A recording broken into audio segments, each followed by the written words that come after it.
Yaitu kita pakai simulasi dengan memberikan simulasi surat suara.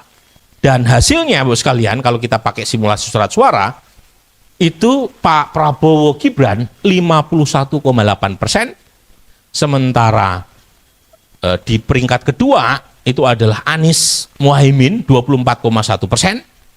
Di peringkat ketiga, meskipun selisihnya tidak signifikan secara statistik dengan Mas Anies, itu adalah Ganjar Mahfud MD.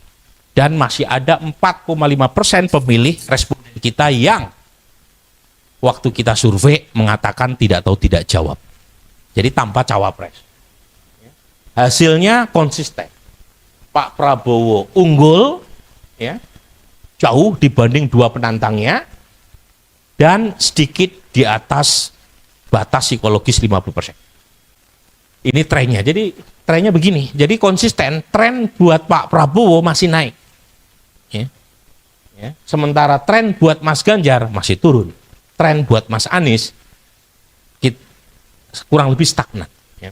Nah, angka 51,8% dan tren naik yang masih berlangsung buat Pak Prabowo Gibran, maka saya bisa mengatakan potensi atau probabilitas satu putaran meningkat buat Pak Prabowo Gibran dibanding survei-survei sebelumnya.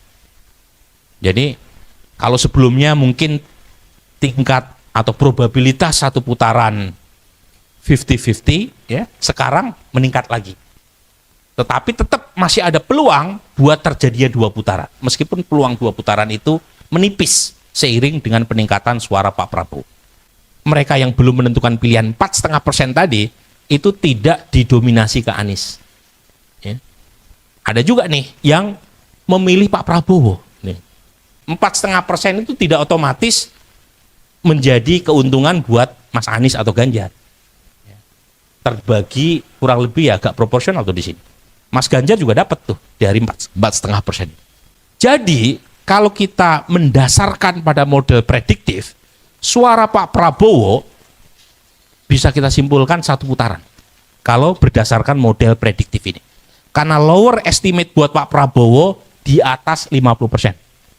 Ya, dengan perolehan 54%, model prediktif yang kami lakukan, suara terendah buat Pak Prabowo 51,6%. Suara tertinggi buat Pak Prabowo 56,4%. Asumsinya lagi-lagi tidak tahu tidak jawab kita prediksi.